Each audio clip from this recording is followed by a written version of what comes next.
A war is still on, and the market just had its best day of the week. If that sentence sounds insane, good. Stay with me because today explained everything about this tape. The scoreboard first.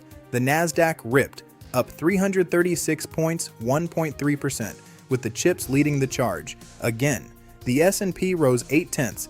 Even the Dow clawed back 139 of yesterday's 577-point beating. Small caps, up over 1%. Everything the war knocked down yesterday got bought today. So what changed? One price. Oil.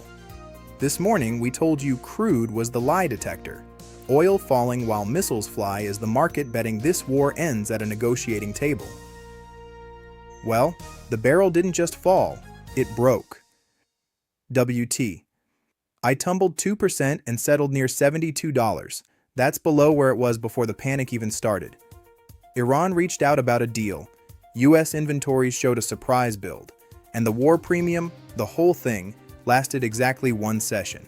The moment the barrel blinked, this market did the only thing it's wanted to do all week. It bought the AI trade with both hands.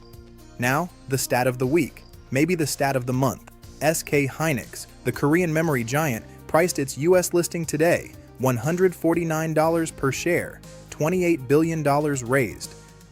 The largest foreign listing in American history. And it was oversubscribed 7 times. Now say the timeline out loud with me.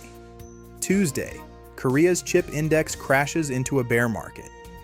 Thursday, global investors are fighting over 7 times more SK Hynix stock than exists to sell. 72 hours from bear market to feeding frenzy. That is not a debut, folks.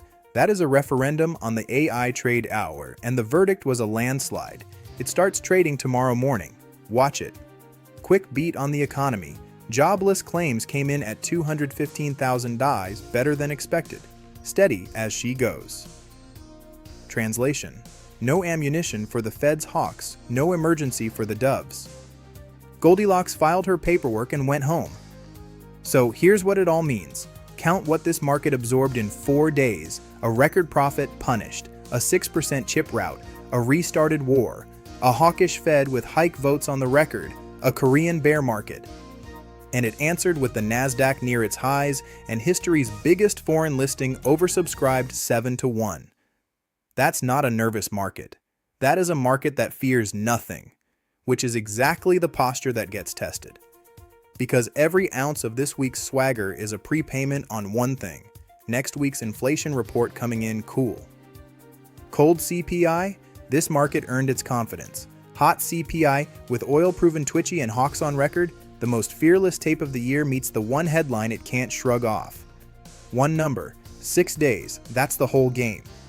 And that brings me to the real lesson of this week.